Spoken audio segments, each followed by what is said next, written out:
Tips and ട്രിക്സിലേക്ക് ഏവർക്കും സ്വാഗതം. വരാനിരിക്കുന്ന village field assistant, Bevco LDC, company board LGS, അതുപോലെ BFO, APO, CEO വരുന്ന 10th പ്രിലിംസ്, ഇനി വരാനിരിക്കുന്ന ഏതൊരു PSC പരീക്ഷയ്ക്ക് തയ്യാറെടുക്കുന്നവർക്കും പഠിക്കാനായിട്ട് നമ്മളൊരു സ്റ്റഡി പ്ലാൻ ചെയ്തിട്ടുണ്ടായിരുന്നു. ആ ഒരു സ്റ്റഡി പ്ലാൻ അനുസരിച്ചിട്ടുള്ള ക്ലാസ്സുകളാണ് നമ്മുടെ ചാനലിലൂടെ നമ്മളിപ്പോൾ പ്രൊവൈഡ് ചെയ്തുകൊണ്ടിരിക്കുന്നത്. അപ്പോൾ തുടക്കക്കാരുണ്ടെങ്കിൽ അല്ലെങ്കിൽ ആദ്യമായിട്ട് നമ്മുടെ ചാനൽ കാണുന്നവരുണ്ട് എന്നുണ്ടെങ്കിൽ, നമ്മുടെ സ്റ്റഡി പ്ലാനിനെ കുറിച്ച് അറിയാത്തവരുണ്ട് എന്നുണ്ടെങ്കിൽ നമ്മുടെ ടെലിഗ്രാം ചാനലിൽ ജോയിൻ ചെയ്യുക. താഴെ ഡിസ്ക്രിപ്ഷൻ ബോക്സിൽ നമ്മൾ ലിങ്ക് കൊടുത്തിട്ടുണ്ട്. അപ്പോൾ ടെലിഗ്രാമിൽ ജോയിൻ ചെയ്ത് കഴിഞ്ഞാൽ നിങ്ങൾക്ക് ആ സ്റ്റഡി പ്ലാൻ, അതുപോലെ തന്നെ ക്ലാസ് 1, ക്ലാസ് 2 എന്ന് പറഞ്ഞിട്ട് പ്രോപ്പർ ആയിട്ട് കൃത്യം ഓർഡറിൽ നിങ്ങൾക്ക് ക്ലാസ്സുകൾ ലഭിക്കുന്നതാണ്. അപ്പോൾ നമ്മുടെ ക്ലാസ്സുകളുടെ ഭാഗമായിട്ട് നമ്മൾ ഏതൊക്കെ ദിവസങ്ങളിൽ എങ്ങനെയെല്ലാമാണ് ക്ലാസ് മുന്നോട്ട് പോകുന്നത് എന്നുള്ള കാര്യം ഞാനൊന്ന് പറയാം. തിങ്കൾ മുതൽ വെള്ളി വരെ നമുക്ക് 2 ക്ലാസ് ആണ്. കാലത്ത് 12 മണിക്ക് നമ്മൾ SCRT ബേസ് ചെയ്തിട്ടുള്ള ക്ലാസ്സുകളാണ് നൽകുന്നത്. ഓൾഡ് SCRT അതുപോലെ ന്യൂ SCRT ബേസ് ചെയ്തിട്ടുള്ള ക്ലാസ്സുകളാണ് ഇപ്പോൾ നൽകി വരുന്നത്. രാത്രി 8 മണിക്ക് നമ്മുടെ PYQ ഡിസ്കഷൻ സെഷൻ ആണ്. PYQ എന്ന് പറയുമ്പോൾ ചുമ്മാ ഇവിടുന്ന് കുറെ ചോദ്യങ്ങൾ എടുത്തിട്ടല്ല നമ്മളിപ്പോൾ ഡിസ്കസ് ചെയ്തുകൊണ്ടിരിക്കുന്നത്. 2025 ഏറ്റവും ലേറ്റസ്റ്റ് ആയിട്ട് നടത്തിയിട്ടുള്ള പരീക്ഷകളിലെ ഓരോ ചോദ്യ പേപ്പറും നമ്മൾ എടുത്തിട്ട് അതിലുള്ള കംപ്ലീറ്റ് ആയിട്ടുള്ള GK പോർഷൻസ്, അതിന്റെ റിലേറ്റഡ് ഫാക്ട്സും ആണ് നമ്മൾ പഠിക്കുന്നത്. അങ്ങനെ നമ്മൾ ഓരോ ചോദ്യ പേപ്പർ ആയിട്ട് ഇപ്പൊ ഏകദേശം 4ഓളം ചോദ്യ പേപ്പർ നമ്മൾ കംപ്ലീറ്റ് ചെയ്തിട്ടുണ്ട്. അപ്പോൾ അത്രയും ചോദ്യ പേപ്പർ നമ്മൾ വർക്ക്ഔട്ട് ചെയ്യുന്നു. ഇനി ഈ ചോദ്യ പേപ്പർ എല്ലാം കഴിയുന്ന സമയത്ത് അതിൽ നിന്നും PSCയുടെ ഹോട്ട് ടോപ്പിക്സ് നമ്മൾ കണ്ടെത്തുന്നു. നമ്മൾ ഒരുമിച്ചാണ് അല്ലെ റിലേറ്റഡ് ഫാക്ട്സ് ഡിസ്കസ് ചെയ്യുന്നു. എല്ലാ ചോദ്യ പേപ്പറിലും ആവർത്തിച്ച് വന്നിട്ടുള്ള ഹോട്ട് ടോപ്പിക്സ് കണ്ടെത്തുന്നു. എന്നിട്ട് അതിന്റെ ക്ലാസ്സുകൾ നമ്മൾ പിന്നീട് പ്രൊവൈഡ് ചെയ്യുന്നതാണ്. കൂടാതെ സാറ്റർഡേ, സൺഡേ, ശനിയും ഞായറും ദിവസങ്ങളിൽ നമ്മൾ ഇപ്പൊ കമ്പനി ബോർഡ് LGSന് വേണ്ടെങ്കിൽ കൂടി ബാക്കിയുള്ള വില്ലേജ് ഫീൽഡ് അസിസ്റ്റന്റ് അല്ലെങ്കിൽ ബെവ്കോ LDC വരുന്ന ബാക്കിയുള്ള പരീക്ഷകൾക്കൊക്കെ എന്ത് വേണം?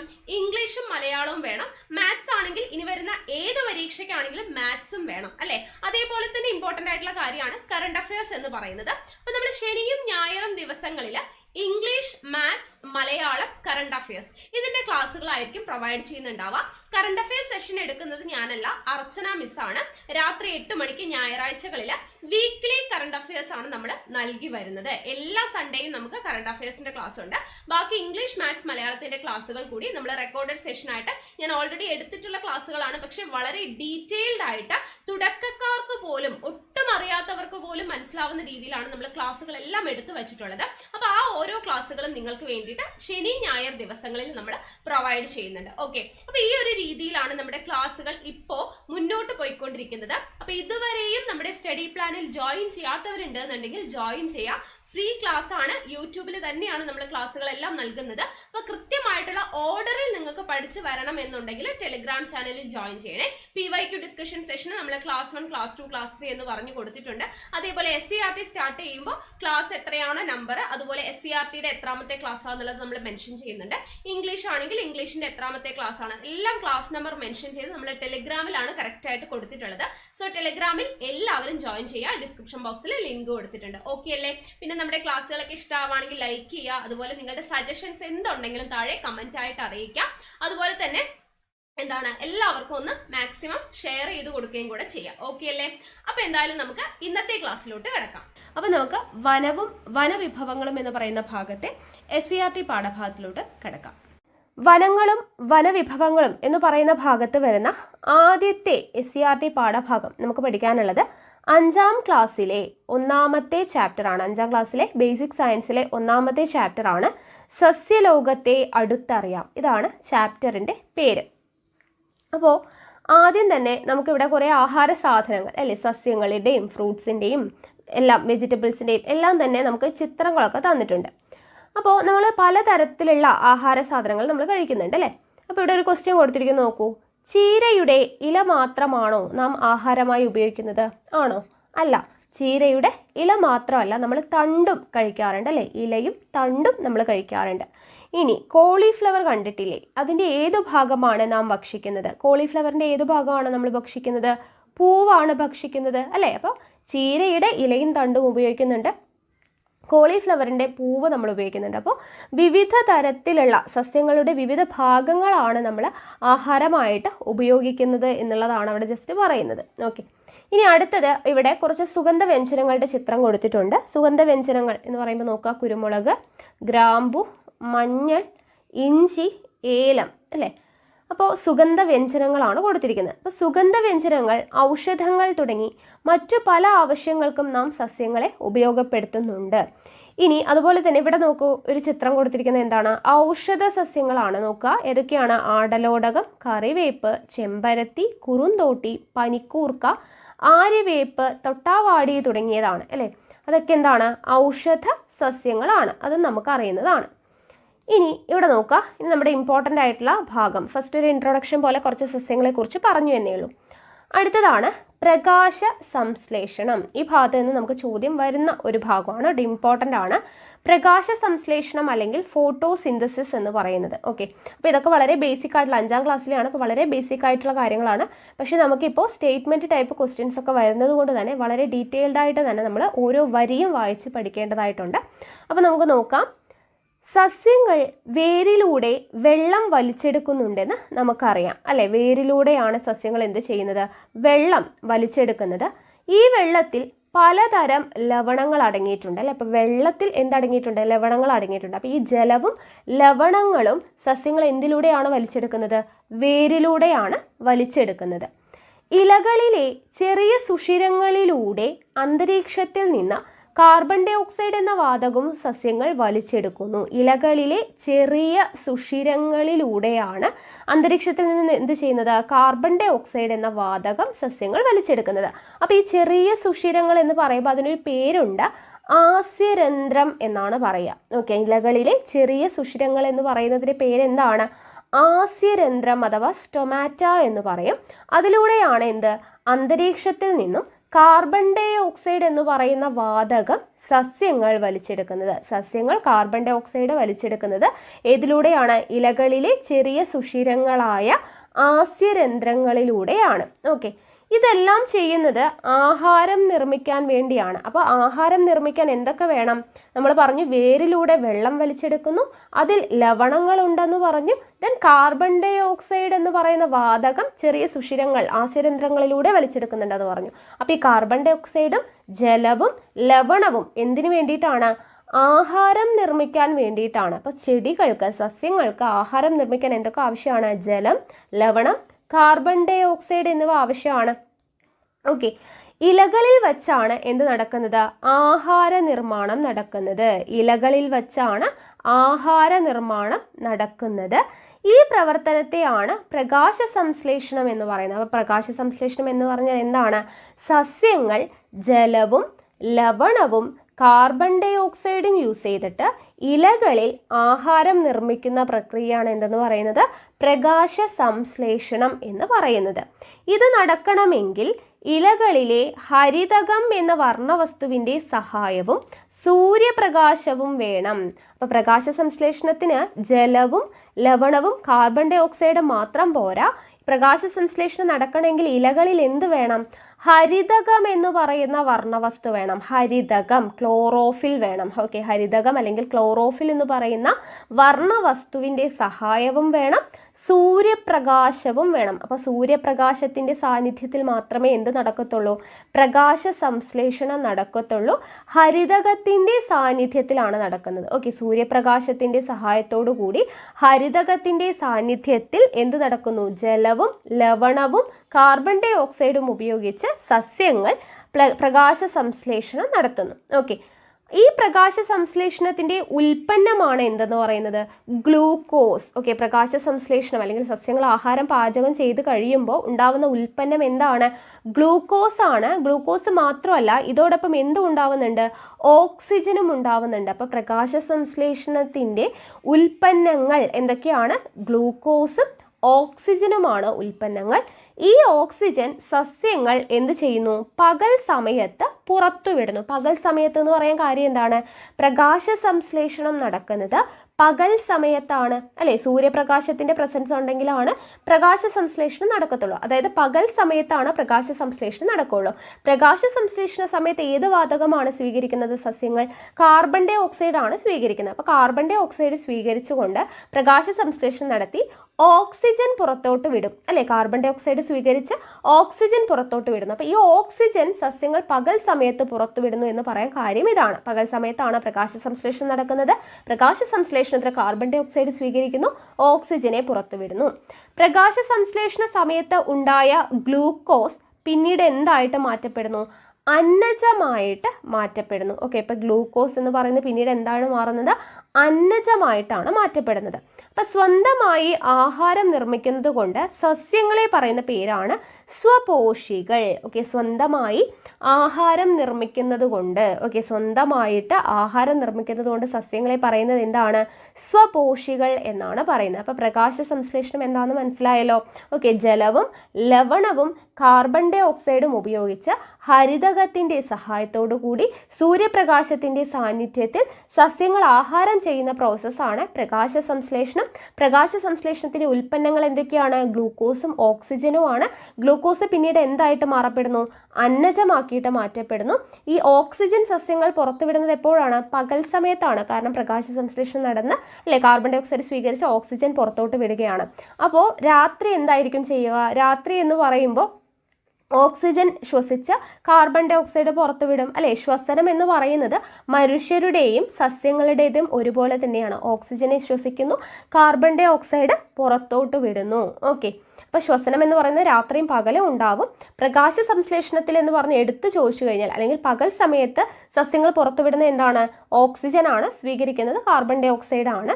ശ്വസന സമയത്താണെങ്കിൽ അല്ലെങ്കിൽ രാത്രി കാലങ്ങളിൽ എന്ന് പറഞ്ഞു കഴിഞ്ഞാൽ ശ്വസനം, രാത്രി കാലങ്ങളിൽ എന്ത് നടക്കില്ല?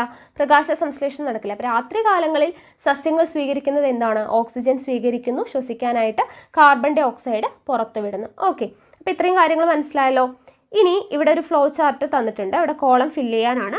കാർബൺ ഡൈ ഓക്സൈഡ് പ്ലസ് ജലം, ജലത്തിൻ്റെയും കാർബൺ ഡൈ ഓക്സൈഡും കൂടെ ചേർന്നിട്ട് സൂര്യപ്രകാശത്തിൻ്റെ സാന്നിധ്യത്തിൽ ഹരിതകത്തിൻ്റെ സഹായത്തോടു കൂടി എന്തൊക്കെയായിട്ടാണ് മാറുന്നത് ഉൽപ്പന്നങ്ങൾ? ഇവിടെ 2 കോളം തന്നിട്ടുണ്ട്. നമ്മൾ പറഞ്ഞു ഗ്ലൂക്കോസ് അല്ലേ, ഗ്ലൂക്കോസ് ഉണ്ടാവുന്നുണ്ട്, അതിൻ്റെ കൂടെ എന്തുണ്ടാവുന്നുണ്ട്?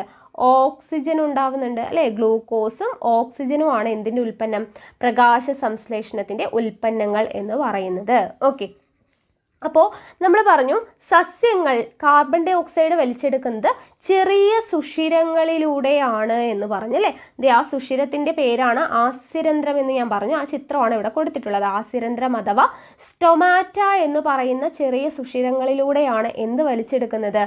ഈ കാർബൺ ഡൈ ഓക്സൈഡ് സസ്യങ്ങൾ വലിച്ചെടുക്കുന്നത്. ഓക്കെ, അതും മനസ്സിലാക്കി വെക്കുക, ആസ്യരന്ധ്രം. അപ്പോൾ നോക്കുക, ആസ്യരന്ധ്രം അഥവാ സ്റ്റൊമാറ്റ എന്ന് പറയുന്നത് സസ്യങ്ങൾ ആഹാരം നിർമ്മിക്കുമ്പോൾ കാർബൺ ഡൈ ഓക്സൈഡ് സ്വീകരിക്കുകയും ഓക്സിജൻ പുറത്തുവിടുകയും ചെയ്യുന്നുണ്ട്.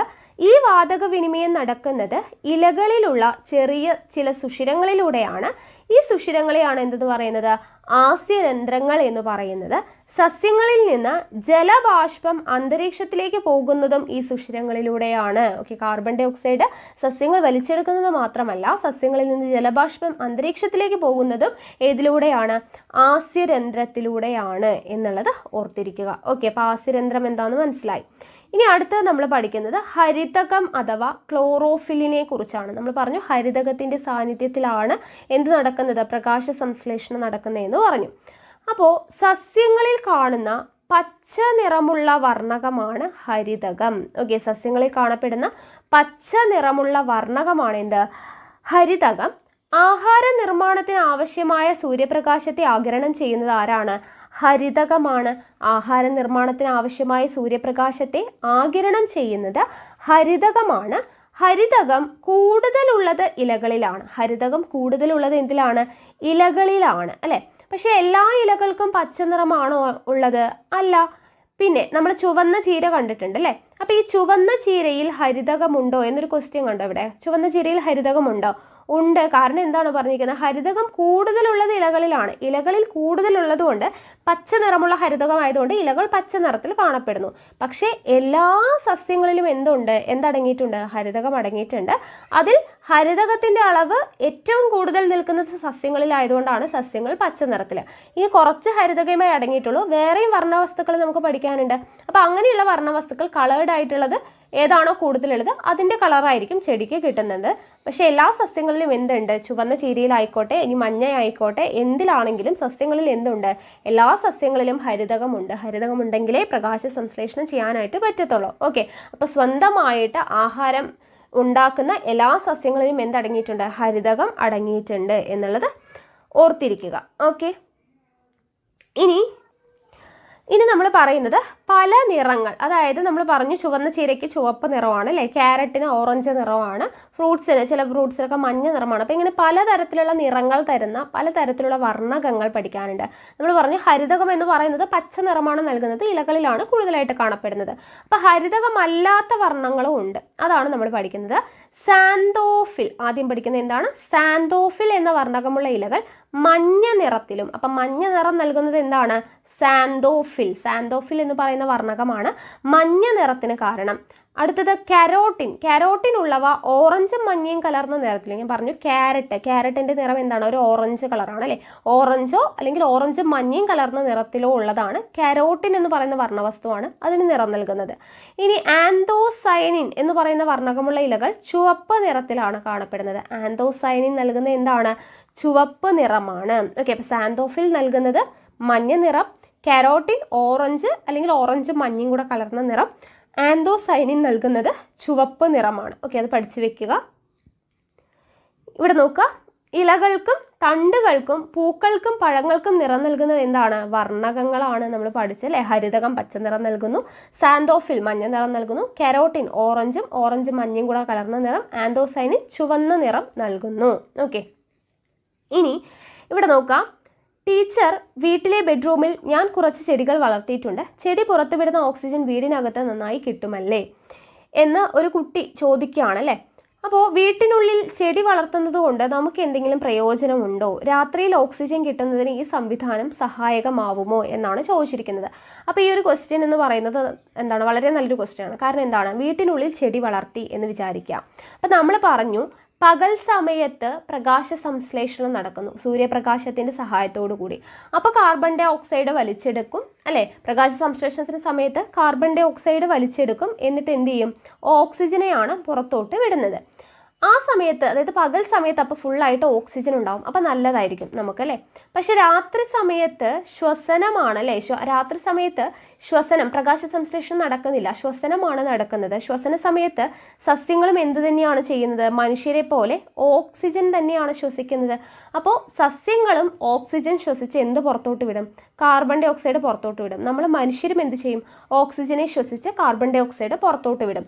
അപ്പോൾ റൂമിനകത്ത് എന്ത് ചെയ്യും? കാർബൺ ഡൈ ഓക്സൈഡിൻ്റെ അളവ് കൂടുതലായി പോകും. അപ്പോൾ രാത്രി കാലങ്ങളിൽ നോക്കുകയാണെങ്കിൽ ഇങ്ങനെ വെച്ച് നോക്കുമ്പോൾ, അതായത് ശ്വസനത്തിൻ്റെ കാര്യം വെച്ച് നോക്കുമ്പോൾ സസ്യങ്ങളും മനുഷ്യരും ഒരുപോലെയാണ്, ഓക്സിജൻ ശ്വസിക്കുന്നു, കാർബൺ ഡൈ ഓക്സൈഡ് പുറത്തോട്ട് വിടുന്നു. അപ്പോൾ അങ്ങനെ നോക്കുമ്പോൾ രാത്രി കാലങ്ങളിൽ ചെടികളുള്ള റൂമിൽ നമ്മൾ കിടന്നുറങ്ങിക്കഴിഞ്ഞാൽ ആ റൂമിനകത്ത് കാർബൺ ഡൈ ഓക്സൈഡിൻ്റെ അളവ് കൂടുതലാണ്.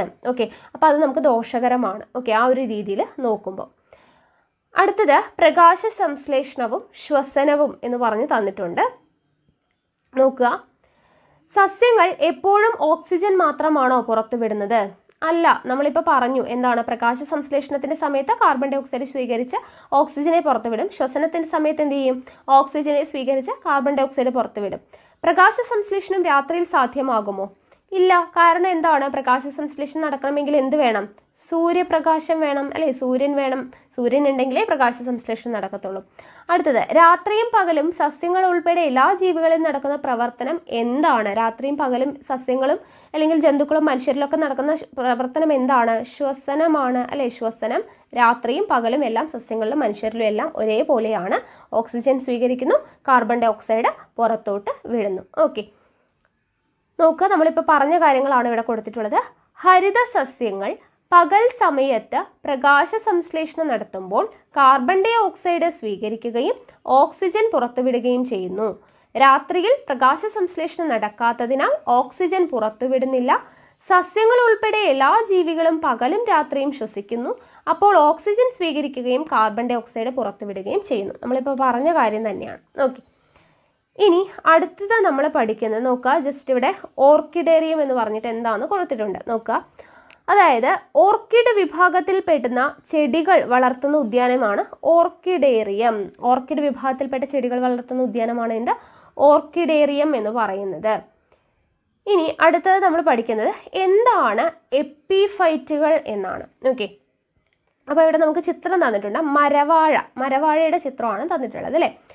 അപ്പോൾ നമ്മളെല്ലാവരും കണ്ടിട്ടുള്ളതാണ് എന്ത്? മരവാഴ എന്ന് പറയുന്നത്. അപ്പോൾ അതിൻ്റെ തടിച്ച വേരുകൾ ശ്രദ്ധിക്കുക. ആ വേരുകൾക്ക് എന്തുണ്ട്? ചില പ്രത്യേകതകളുണ്ട്. അന്തരീക്ഷത്തിൽ നിന്ന് ഈർപ്പം വലിച്ചെടുക്കുവാൻ ഇവയ്ക്ക് കഴിയും. ഓക്കെ, മരവാഴയുടെ വേരുകൾക്ക് അന്തരീക്ഷത്തിൽ നിന്നും എന്ത് ചെയ്യാൻ കഴിയും? ഈർപ്പം വലിച്ചെടുക്കാൻ കഴിയും. അതുകൊണ്ടാണ് മണ്ണില്ലെങ്കിലും ഇവയ്ക്ക് വളരാൻ സഹായമാകുന്നത്, അല്ലെങ്കിൽ അതിന് കഴിയുന്നത്. വാസസ്ഥലത്തിനായിട്ട് മാത്രമാണ് ഇവ മറ്റ് സസ്യങ്ങളെ ആശ്രയിക്കുന്നത്. ഇത്തരം സസ്യങ്ങളാണ് എപ്പിഫൈറ്റുകൾ എന്ന് പറയുന്നത്. ഓക്കെ, അപ്പോൾ എപ്പിഫൈറ്റ് എന്ന് പറഞ്ഞാൽ എന്താണ്? വാസസ്ഥലത്തിന് വേണ്ടി മാത്രം മറ്റ് സസ്യങ്ങളെ ആശ്രയിക്കുന്ന സസ്യങ്ങളെയാണ് എപ്പിഫൈറ്റുകൾ എന്ന് പറയുന്നത്. വാസസ്ഥലത്തിന് വേണ്ടി മാത്രമാണ്, അവ അന്തരീക്ഷത്തിൽ നിന്നാണ് ഈർപ്പം എല്ലാം വലിച്ചെടുക്കുന്നത്. ഫുഡും എല്ലാം അവർ സ്വയം ഉണ്ടാക്കും. പക്ഷെ താമസിക്കാൻ വേണ്ടിയിട്ട് വാസസ്ഥലത്തിന് വേണ്ടി മാത്രമായിട്ട് മറ്റ് സസ്യങ്ങളെ ആശ്രയിക്കുന്ന സസ്യങ്ങളെയാണ് എപ്പിഫൈറ്റുകൾ എന്ന് പറയുന്നത്. എപ്പിഫൈറ്റിന് ഒരു ബെസ്റ്റ് എക്സാമ്പിൾ ആണ് എന്ത്? മരവാഴ എന്ന് പറയുന്നത്. ഓക്കെ, അത് പഠിച്ചു വെക്കുക. അടുത്തത് പരാത സസ്യങ്ങൾ അഥവാ പാരാസിറ്റിക് പ്ലാന്റ്സ് എന്താണെന്നാണ് പറയുന്നത്.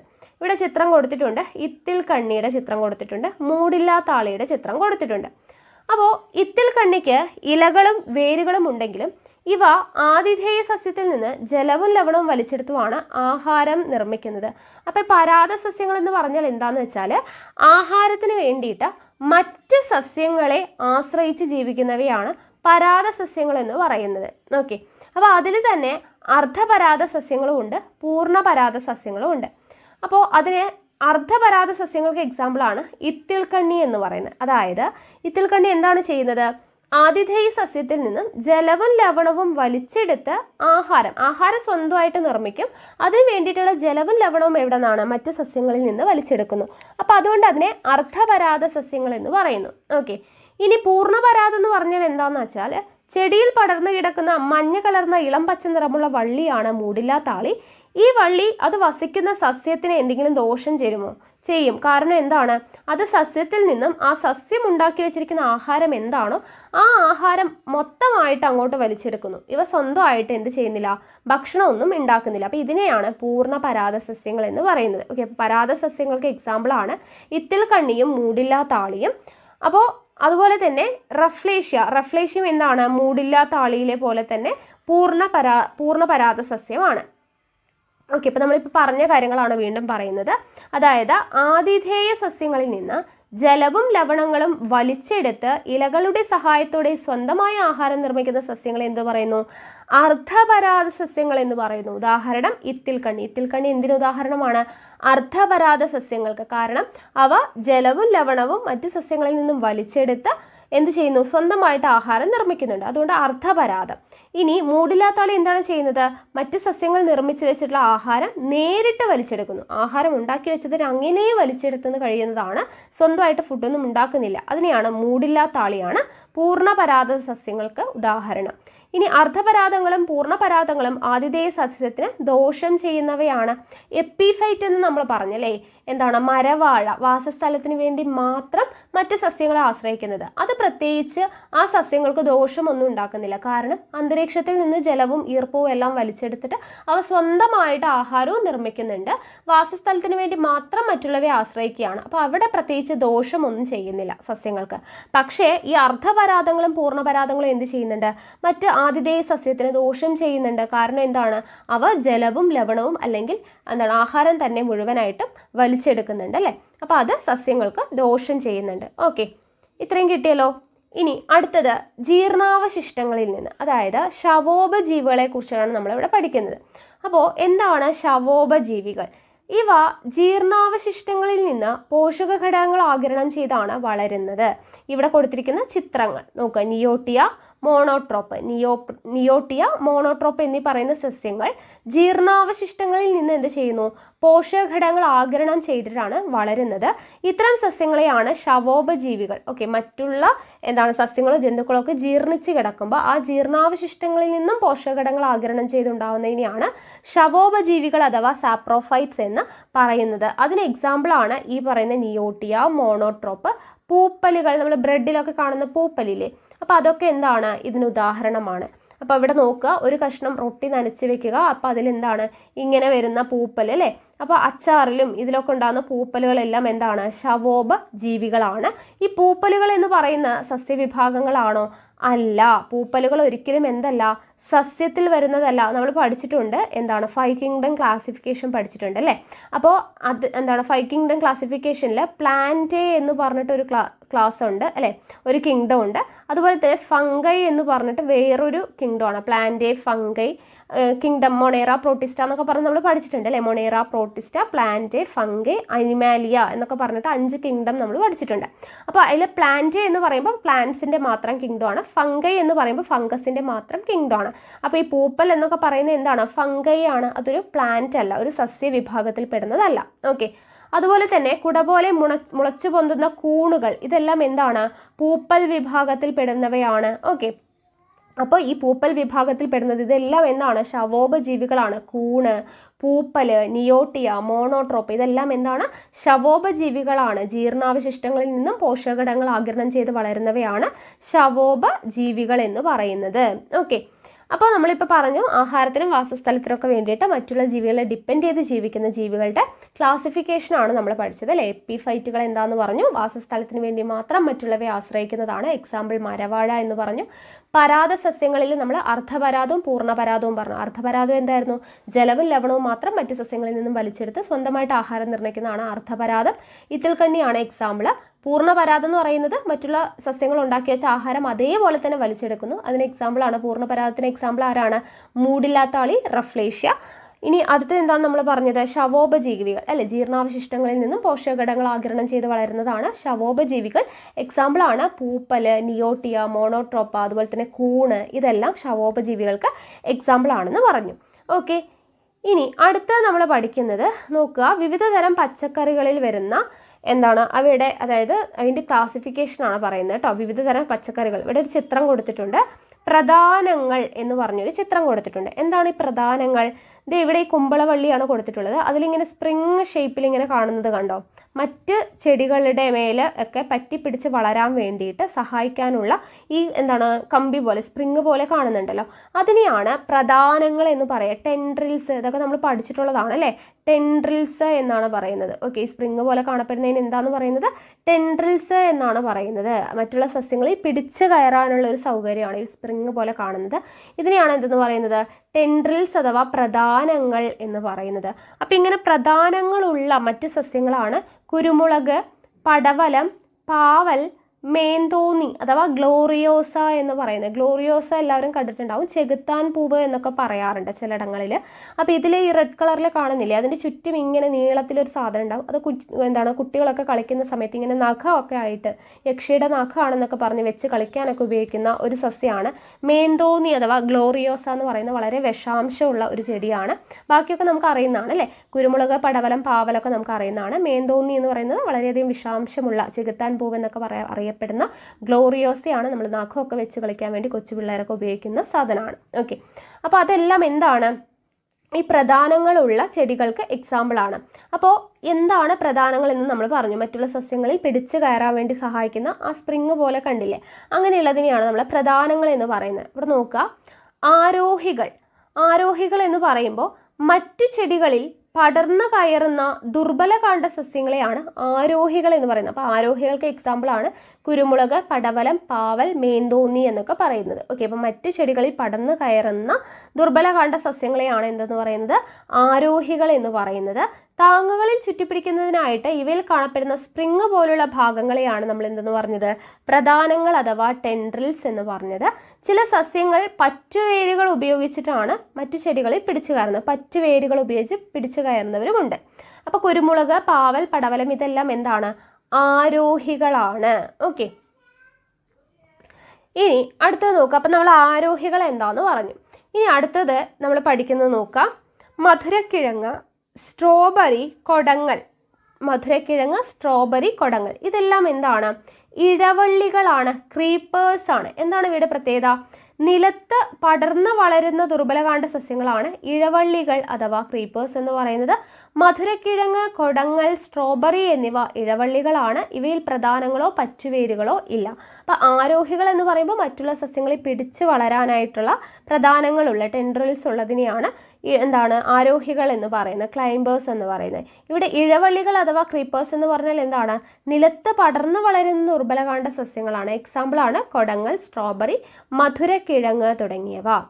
ഇനി അടുത്തത് വേരിലെ വൈവിധ്യം. ഓക്കെ, വേരിനെ കുറിച്ചാണ് പറയുന്നത്.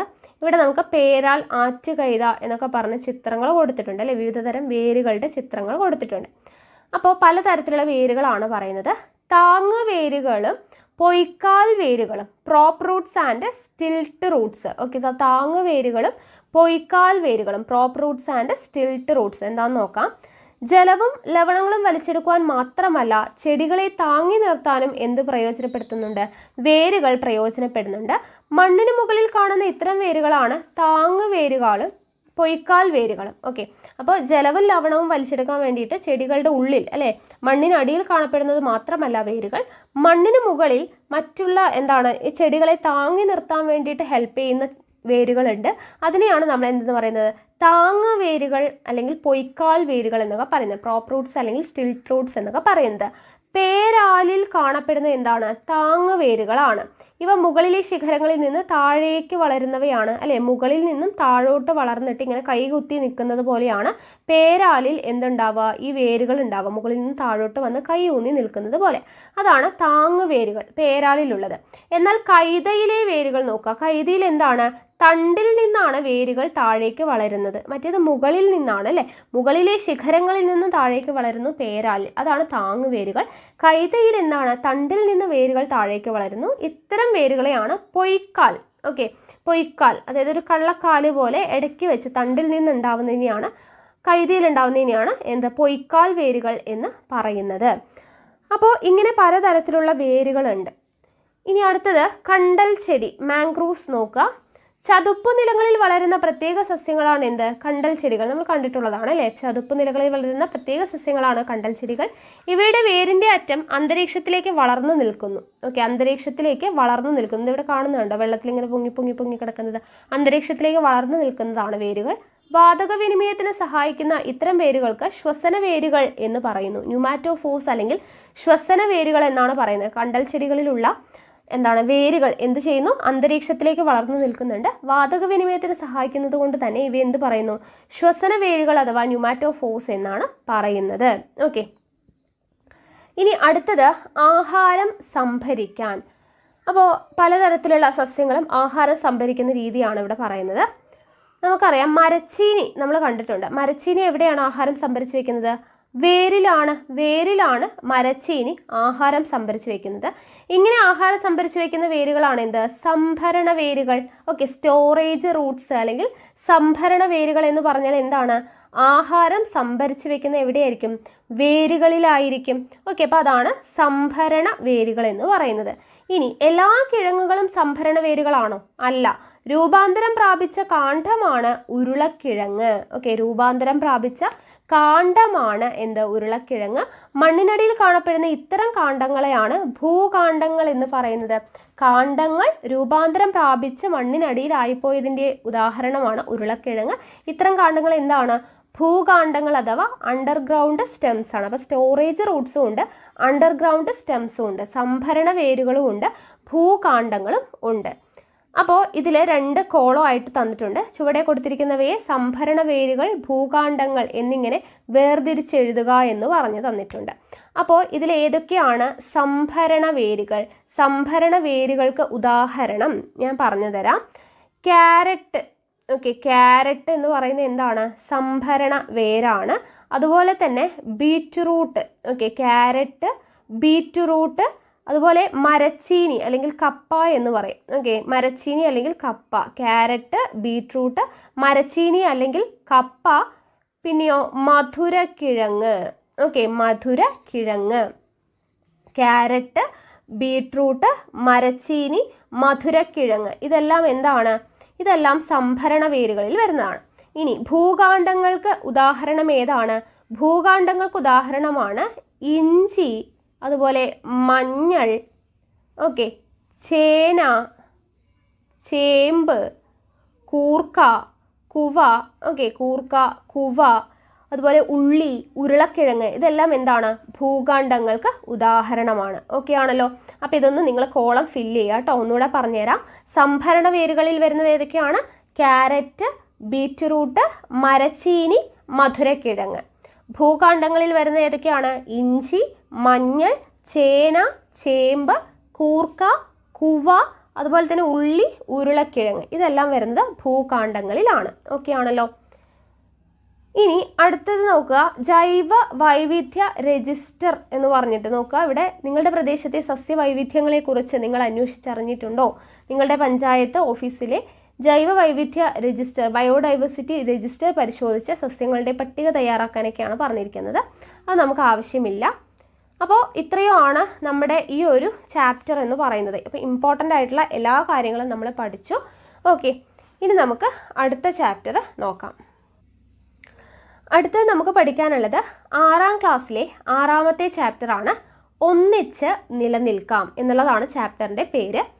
അപ്പോൾ നമുക്ക് നോക്കാം.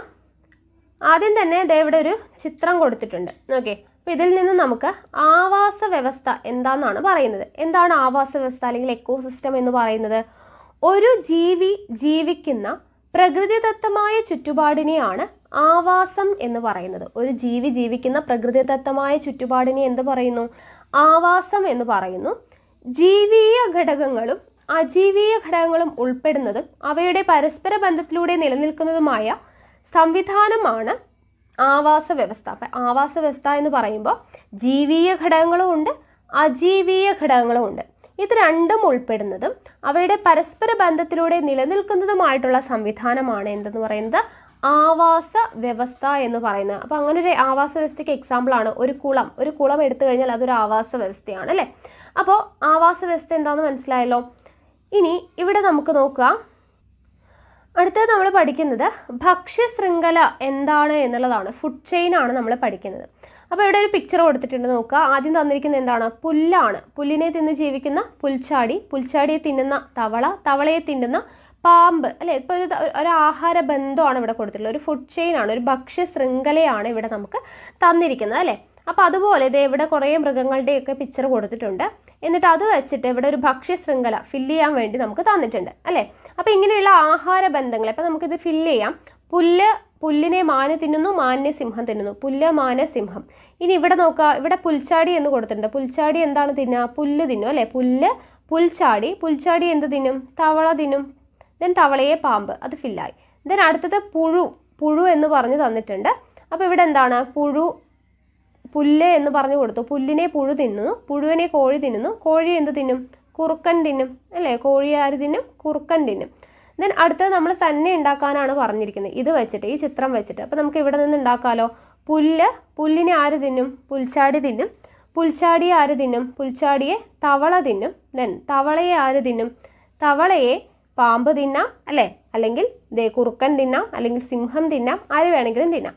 അപ്പോൾ അങ്ങനെ നമുക്ക് ഇഷ്ടമുള്ള ഒരു ഇത് ഉണ്ടാക്കാം. അപ്പോൾ ഇതിന് എന്താണ് നമ്മൾ പറയുന്നത്? ഫുഡ് ചെയിൻ അല്ലെങ്കിൽ ഭക്ഷ്യശൃംഖല എന്നാണ് പറയുന്നത്. ആഹാര ബന്ധങ്ങളെ പറയുന്നതാണ് ഭക്ഷ്യശൃംഖല എന്ന് പറയുന്നത്. അപ്പോൾ ഇവിടെ നമ്മൾ കണ്ടെത്തിയ ഭക്ഷ്യശൃംഖലകളുടെ ആദ്യത്തെ കണ്ണികൾ ആരാണ്? നമ്മളെല്ലാത്തിലും പുല്ല് എന്നാണ് എഴുതി വെച്ചിരിക്കുന്നത് അല്ലേ. അപ്പോൾ ആദ്യത്തെ കണ്ണികൾ എന്ന് പറയുന്നത് എപ്പോഴും എന്തായിരിക്കും? സസ്യങ്ങളായിരിക്കും. ഓക്കെ, ആദ്യത്തെ കണ്ണികൾ എപ്പോഴും എന്തായിരിക്കും? ഉൽപാദകർ എന്നാണ് പറയുന്നത്. ആദ്യത്തെ കണ്ണികളെ സസ്യങ്ങളായിരിക്കും. അപ്പോൾ ഇവിടെ നോക്കുക, ഭക്ഷ്യശൃംഖലകളിലെ ആദ്യ കണ്ണി എപ്പോഴും ഹരിത സസ്യമായിരിക്കും. അവസാന കണ്ണി ആയിരിക്കും എപ്പോഴും എന്തായിരിക്കും? മാംസഭോജികളായിരിക്കും. നമ്മൾ അവസാനം എഴുതിയതൊക്കെ നോക്കൂ, കുറുക്കൻ, പാമ്പ് അല്ലെങ്കിൽ സിംഹം, ഇതെല്ലാം എന്താണ്? മാംസഭോജികളാണ്. അപ്പോൾ ആദ്യത്തെ കണ്ണികൾ ഒരു ഭക്ഷ്യശൃംഖല എടുത്തു കഴിഞ്ഞാൽ അതിൽ ആദ്യത്തെ കണ്ണി എപ്പോഴും ഹരിതസസ്യമായിരിക്കും. അവസാന കണ്ണിയായിട്ട് വരുന്നത് എപ്പോഴും ആരായിരിക്കും? മാംസഭോജികളായിരിക്കും. ഇടയ്ക്കുള്ളവ സസ്യഭോജികളോ മിശ്രഭോജികളോ ആവാം. ഓക്കെ, അപ്പോൾ അത് മനസ്സിലാക്കുക. ഒരു ഭക്ഷ്യശൃംഖല എടുത്താൽ ആദ്യത്തെ കണ്ണി ആരായിരിക്കും, അവസാനത്തെ കണ്ണി ആരായിരിക്കും എന്നുള്ളത്. ഇനി ഇവിടെ ആഹാര ബന്ധങ്ങൾ എത്രയാണെന്ന് പറഞ്ഞ് കൊടുത്തിട്ടുണ്ട് നോക്കുക. പുല്ലിനെ മുയൽ തിന്നാം അല്ലെങ്കിൽ ആട് തിന്നാം അല്ലേ. മുയൽ തിന്നാം, ആട് തിന്നാം. ആ മുയലിനെ സിംഹം തിന്നാം, പുലി തിന്നാം, മനുഷ്യൻ തിന്നാം അല്ലേ. ആടിനെയും അതുപോലെ തന്നെ സിംഹം തിന്നാം, പുലി തിന്നാം, മനുഷ്യൻ തിന്നാം. ദെൻ മാന്. അപ്പോൾ ഇങ്ങനെ വരാം: പുല്ല്, മുയൽ, സിംഹം, അങ്ങനെ വരാം. ഇല്ലെങ്കിൽ പുല്ല്, ആട്, പുലി എന്ന് വരാം. അല്ലെങ്കിൽ പുല്ല്, ആട്, മനുഷ്യൻ എന്ന് വരാം. ഈ മാനിനെ ആര് തിന്നാം? ഇവിടെ നോക്കാം, പുല്ല്, മുയൽ, അതിനെ മാൻ, ഇവിടെ നോക്കാം ഇങ്ങനെ പോകുന്നുണ്ട് അല്ലേ. അപ്പോൾ ഇതൊരു ഭക്ഷ്യ ശൃംഖല. ഏതൊക്കെ തരത്തിലുള്ള ആഹാര ബന്ധങ്ങളാണ് വരുന്നത് എന്നുള്ളതാണ് കൊടുത്തിരിക്കുന്നത്. ഇവിടെ നോക്കാം, പുല്ലിനെ പുഴു, പുഴുവിനെ കോഴി, കോഴിയെ പാമ്പ് അല്ലേ, പാമ്പിനെ പരുന്ത്.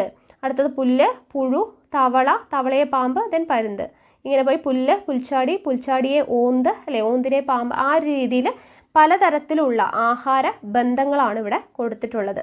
ഓക്കെ, അപ്പോൾ പുൽച്ചാടിയെ തവള മാത്രമാണോ ആഹാരമാക്കുന്നത്? അല്ല, പുൽച്ചാടിയെ ഇവിടെ ആരൊക്കെ ആഹാരമാക്കുന്നുണ്ട്? കോഴി, തവള, ഓന്ത്. അപ്പോൾ ഒരേ ആളെ തന്നെ അല്ലേ പല ജീവികൾ ആഹാരമാക്കുന്നുണ്ട്. അതുപോലെ തന്നെ സിംഹം ഒരേ ഒരു ജീവിയെ മാത്രമാണ് ആഹാരമാക്കുന്നത്? അല്ല, മാനിനെ തിന്നുന്നുണ്ട്, പാമ്പിനെ തിന്നുന്നുണ്ട് അല്ലേ, കുറുക്കനെ തിന്നുന്നുണ്ട്. അപ്പോൾ അങ്ങനെയുള്ള പലതരം ജീവികളെ സിംഹം ഭക്ഷിക്കുന്നുണ്ട്.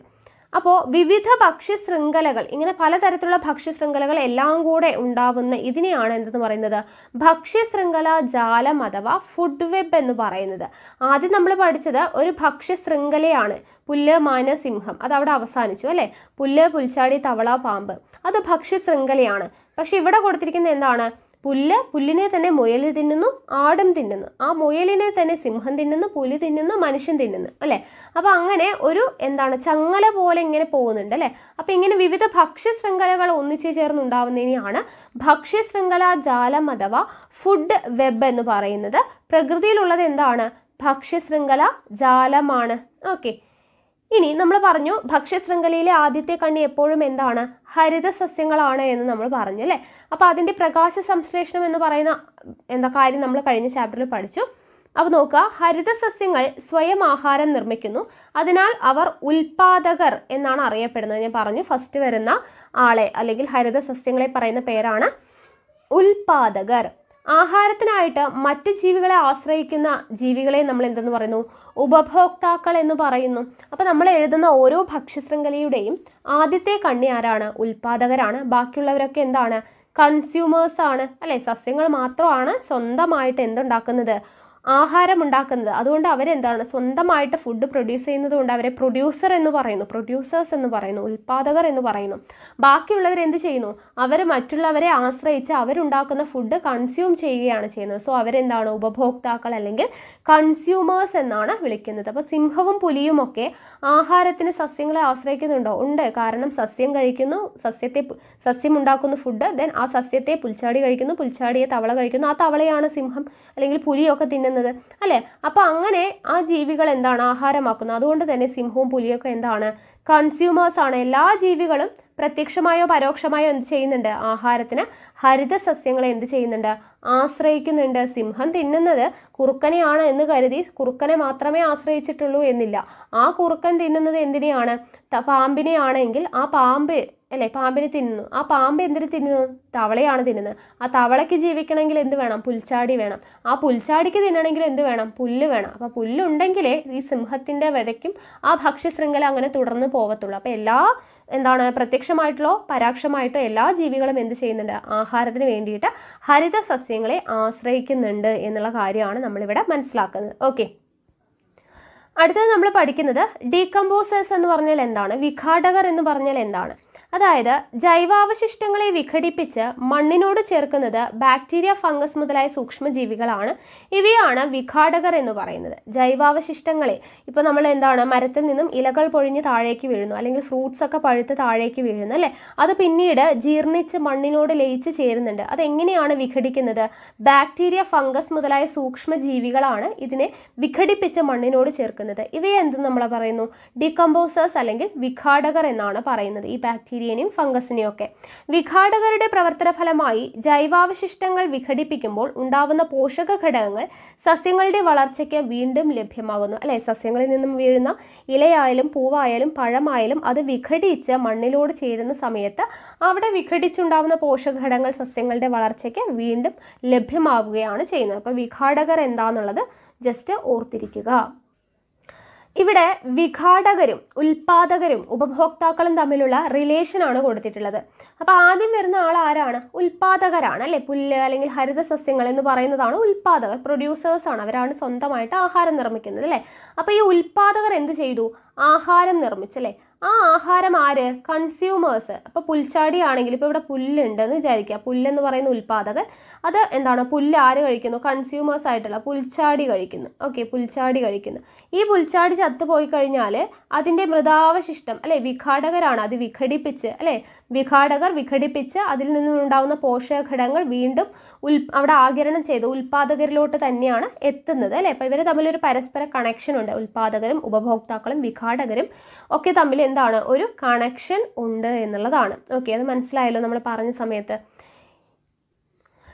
അപ്പോൾ ഇത്രയാണ് ഈ ഒരു ചാപ്റ്റർ. വളരെ ചെറിയൊരു ചാപ്റ്ററാണ്. അപ്പോൾ ബേസിക് ആയിട്ടുള്ള കുറച്ച് കാര്യങ്ങളാണ്. നമ്മൾ 6ാം ക്ലാസ് ആയതുകൊണ്ട് തന്നെ അത്രത്തോളം ബേസിക് ആയിട്ടുള്ള കാര്യങ്ങളാണ് പറയുന്നത്.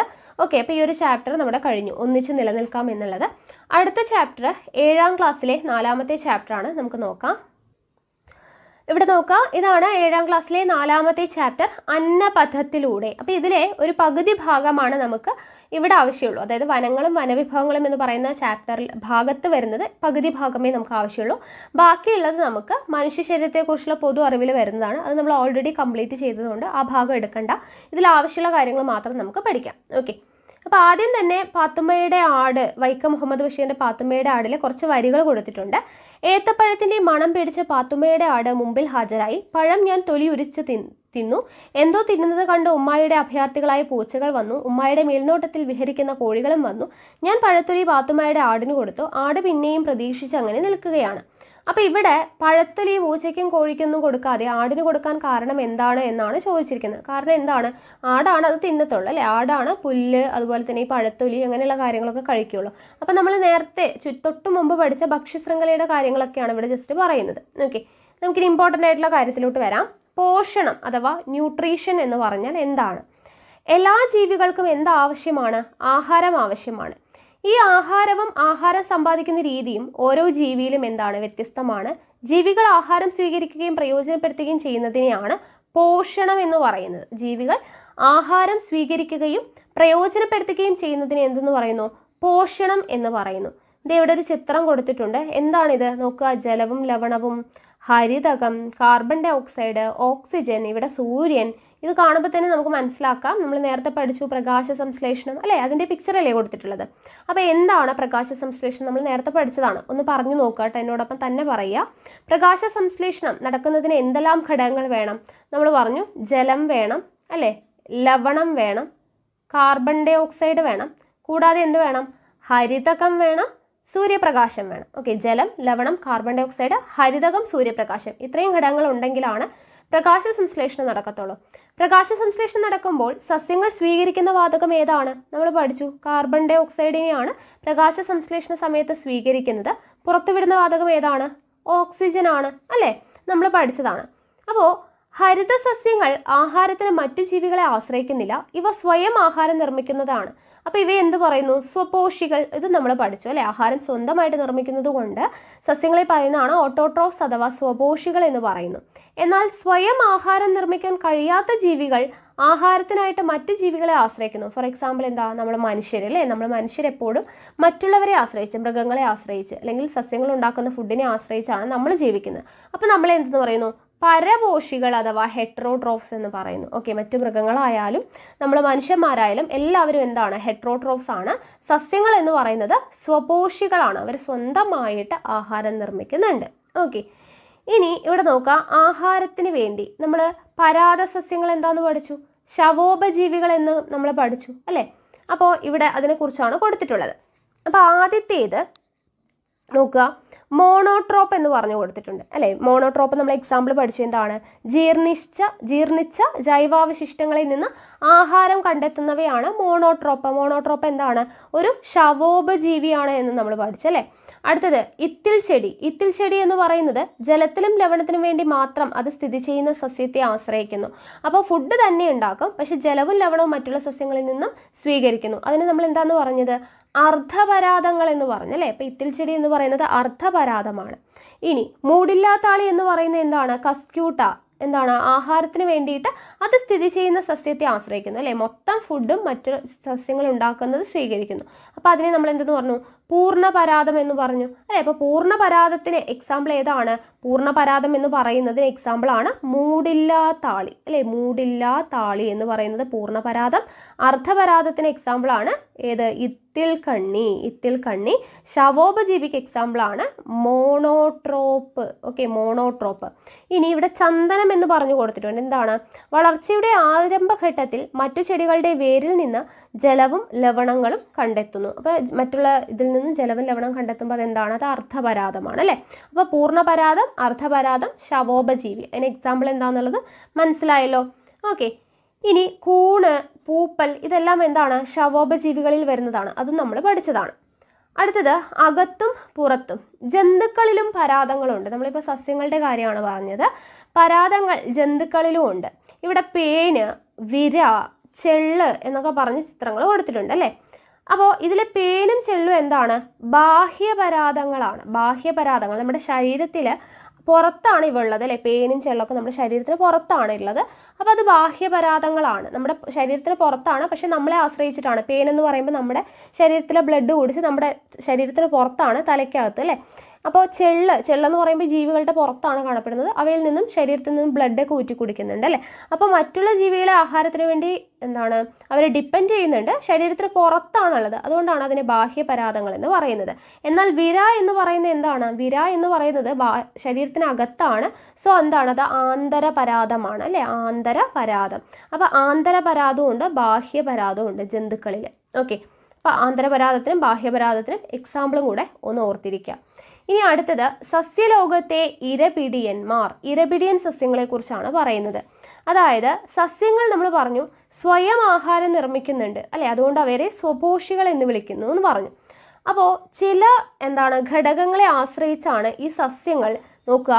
ഇൻസെക്റ്റിവോറസ് അല്ലെങ്കിൽ ഇരപിടിയൻ സസ്യങ്ങൾ എന്ന് പറഞ്ഞാൽ എന്താണ്?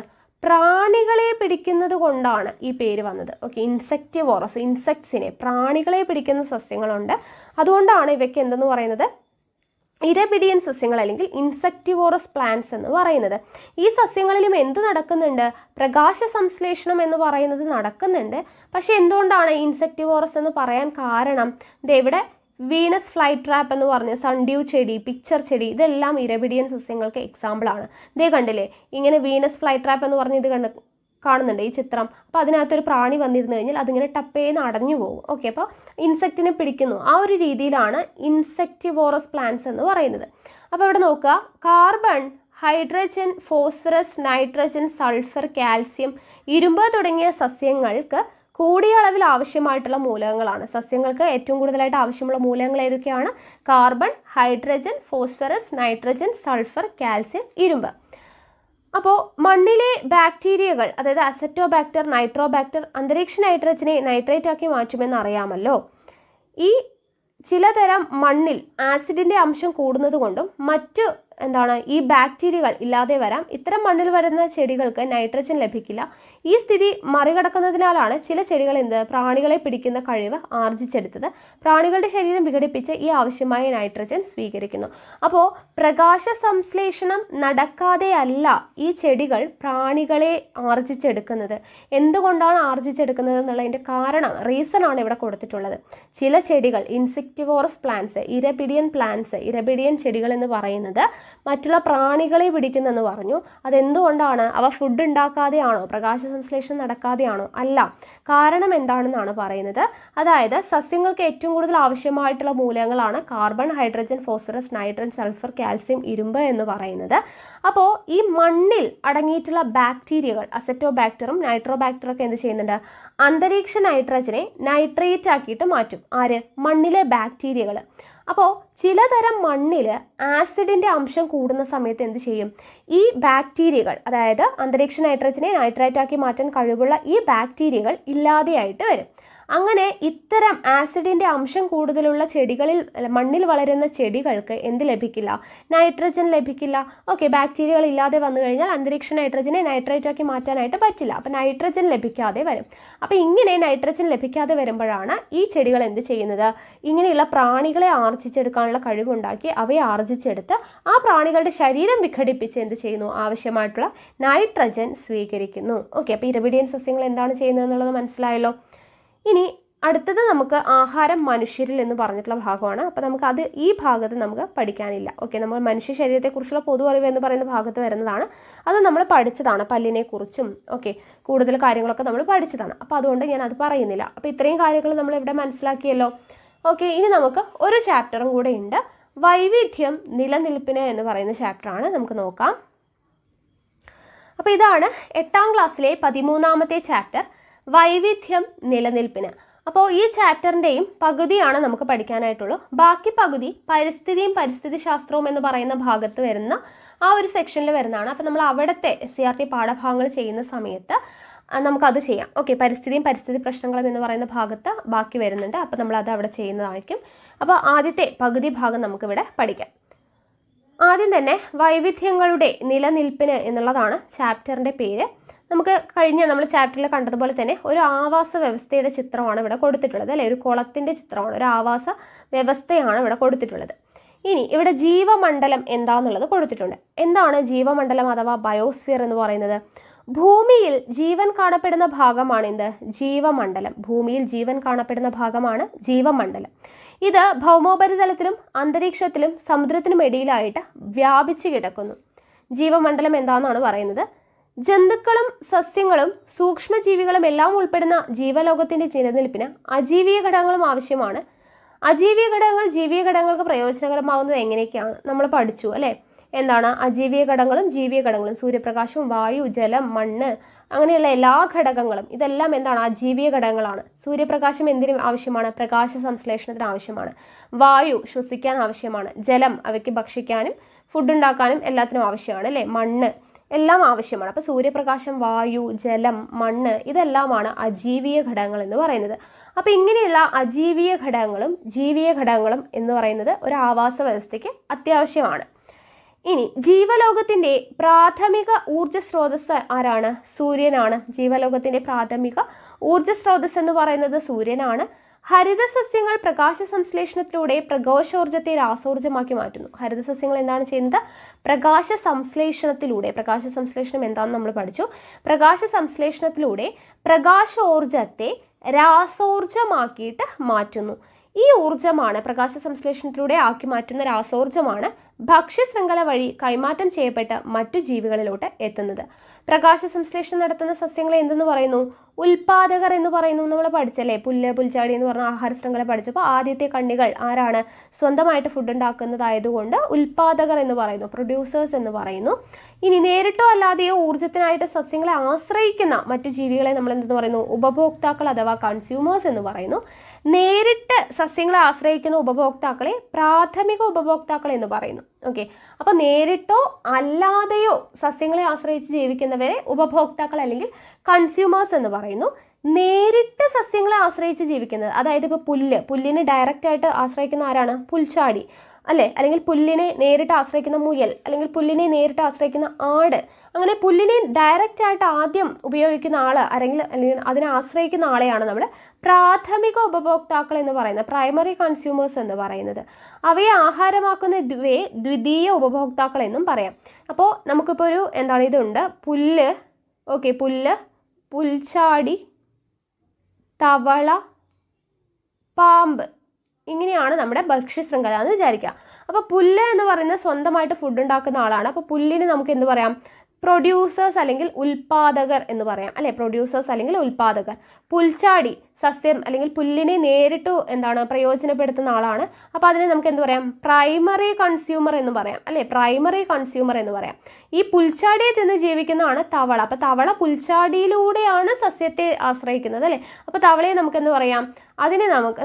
തവളയെ നമുക്ക് ദ്വിതീയ ഉപഭോക്താവ് അല്ലെങ്കിൽ ടേർഷ്യറി കൺസ്യൂമേഴ്സ് എന്ന് നമുക്ക് പറയാൻ പറ്റും.